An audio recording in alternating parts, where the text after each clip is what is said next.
নেত্রকোনার পরিস্থিতি জানাতে আমাদের সাথে এবার যুক্ত হয়েছেন সহকর্মী রাকিবুল ইসলাম লিমন। লিমন, কোন কোন নদীর পানি বাড়ছে, কোন এলাকা প্লাবিত হয়েছে কিনা, নদী তীরবর্তী বাসিন্দাদের আশঙ্কা, দুর্ভোগ, প্রস্তুতি সব মিলে জানাবেন।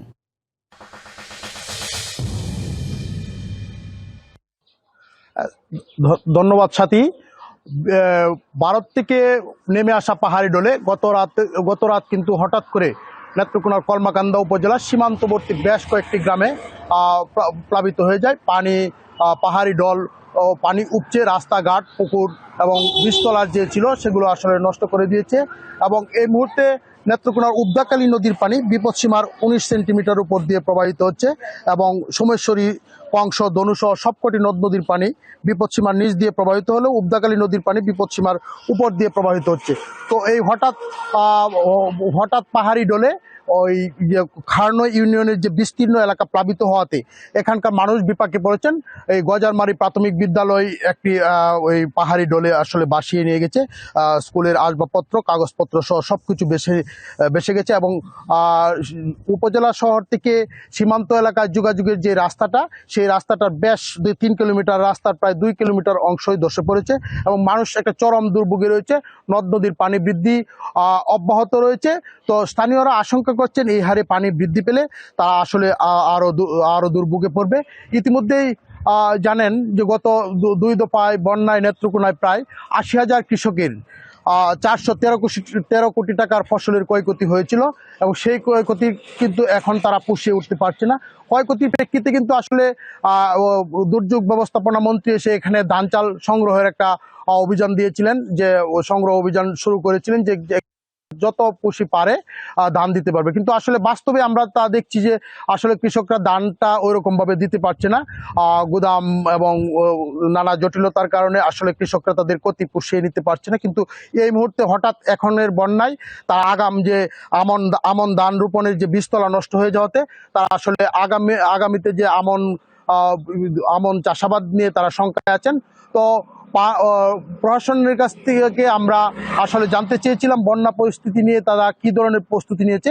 আসলে প্রশাসন, আমরা যতদূর দেখতে পেরেছি, আমি গতকালকে ওই এলাকা পরিদর্শন করেছিলাম, যতটুকু আমরা দেখতে পেরেছি আসলে প্রশাসনের তৎপরতা বন্যা পরিস্থিতির তুলনায় আসলে ওই রকম নাই।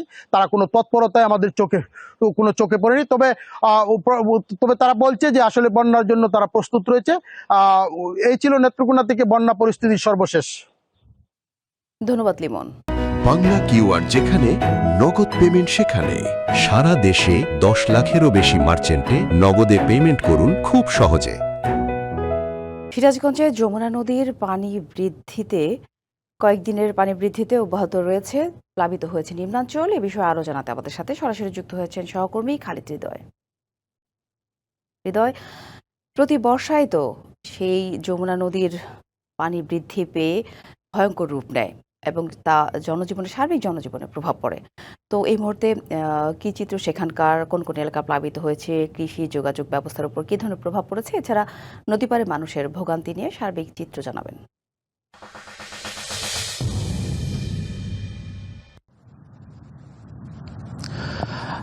সাথী, উজান থেকে নেমে আসা ঢল এবং টানা বর্ষণে সিরাজগঞ্জের যমুনা নদীতে পানিতে বৃদ্ধি কিন্তু অব্যাহত রয়েছে। আপনি জানেন যে গত কয়েকদিন হলে কিন্তু একটানা বৃষ্টি হচ্ছে এবং যে জোয়ার যে যাচ্ছে সেই জোয়ারের ফলে কিন্তু যমুনা নদীর পানি বৃদ্ধি পাচ্ছে। আমার কাছে যে সর্বশেষ তথ্য রয়েছে সেটি হচ্ছে যে গত 24 ঘন্টায় কিন্তু সিরাজগঞ্জের যে কাজীপুর স্টেশন রয়েছে সেই স্টেশনের গেজ মিটার অনুযায়ী 3 সেন্টিমিটার পানি বৃদ্ধি পেয়ে বিপদসীমার 107 সেন্টিমিটার নিচ দিয়ে প্রবাহিত হচ্ছে এবং সিরাজগঞ্জ সদর যে স্টেশন রয়েছে সেই স্টেশনের গেজ মিটার অনুযায়ী এখানেও কিন্তু 3 সেন্টিমিটার পানি বৃদ্ধি পেয়ে বিপদসীমার 70 সেন্টিমিটার নিচ দিয়ে পানি প্রবাহিত হচ্ছে। তো এই পানি বৃদ্ধির ফলে যেটি হয়েছে যে সিরাজগঞ্জের বিশেষ করে 3টি উপজেলায়, বিশেষ করে শাহজাদপুরের যে চরাঞ্চল রয়েছে সেই চরাঞ্চলের কিন্তু এই সোনাতলী ইউনিয়নের চাঁদপুর, শ্রীপুর সহ বেশ কয়েকটি চরাঞ্চল, পাশাপাশি চৌহালি ইউনিয়নের চর সলিমাবাদ, এই যে দুর্গম চরাঞ্চলগুলো আছে সেই দুর্গম চরাঞ্চলগুলোতে কিন্তু আমরা এই নদী ভাঙনের তথ্য পেয়েছি। পাশাপাশি কাজীপুরের যে চরগিরিশ রয়েছে সেই চরগিরিশ কিছু কিছু চরাঞ্চলেও কিন্তু নদী ভাঙনের তথ্য আমরা পেয়েছি। তবে সিরাজগঞ্জ সদর উপজেলায় গত কিছুদিন আগে যে যমুনা নদীতে পানি বৃদ্ধি পেয়েছিল সেই পানি বৃদ্ধির ফলে কিন্তু সদর উপজেলার উপজেলার একটি অংশে কিন্তু ভাঙন দেখা যায়। পরবর্তীতে পানি উন্নয়ন বোর্ড কিন্তু সেটি তৎক্ষণাৎ ব্যবস্থা গ্রহণ করে সেই ভাঙন রোধ করে। পাশাপাশি এই পানি বৃদ্ধির ফলে কিন্তু যে যমুনা নদী অধ্যুষিত যে নিম্নাঞ্চল এবং চরাঞ্চল আছে সেই চরাঞ্চলগুলো কিন্তু প্লাবিত হয়েছে, যার ফলে এই চরাঞ্চল নিম্নাঞ্চল দিয়ে যে কৃষি জমিগুলো রয়েছে সেই কৃষি জমিগুলো কিন্তু ক্ষতিগ্রস্ত হয়েছে, যে তথ্যটি আমাদের কাছে রয়েছে। আমাদের কাছে পানি উন্নয়ন বোর্ড যেটি বলেছে যে এই পানি বৃদ্ধি আরও 2 থেকে 3 দিন অব্যাহত থাকবে এবং আপাতত বিপদসীমা অতিক্রম করার সম্ভাবনা নেই বলে তারা যেটি জানিয়েছেন। তো আপাতত যে বন্যা আছে সেই বন্যার সম্ভাবনা আপাতত নেই।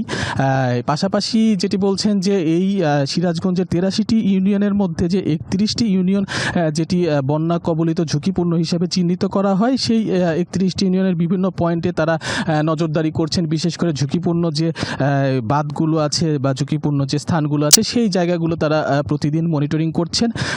মনিটরিং করার ফলে যদি কোনো ফাটল বা ভাঙনের সম্ভাবনা দেখা দেয় সেই জায়গাগুলো তারা তৎক্ষণাৎ ভাঙন রোধে জিও ব্যাগ সহ বিভিন্ন পদক্ষেপ তারা গ্রহণ করছেন। পাশাপাশি জেলা প্রশাসনের পক্ষ থেকে যেটি জানিয়েছে, যেহেতু সিরাজগঞ্জ একটি বন্যা কবলিত এলাকা, সেই ক্ষেত্রে যে জায়গাগুলো বা বেশি বন্যা কবলিত বা ঝুঁকিপূর্ণ তারা সেই জায়গাগুলোতে সার্বক্ষণিক মনিটরিং করছেন, যাতে করে যে কোনো সময় যদি ত্রাণ তৎপরতা চালাতে হয় সেই ব্যবস্থা তারা করবেন বলে জানানো হয়েছে জেলা প্রশাসনের পক্ষ থেকে। তো সিরাজগঞ্জের এই ছিল সিরাজগঞ্জের যমুনা নদী পানি বৃদ্ধির সর্বশেষ সংবাদ। সাথী, ধন্যবাদ খালিদ।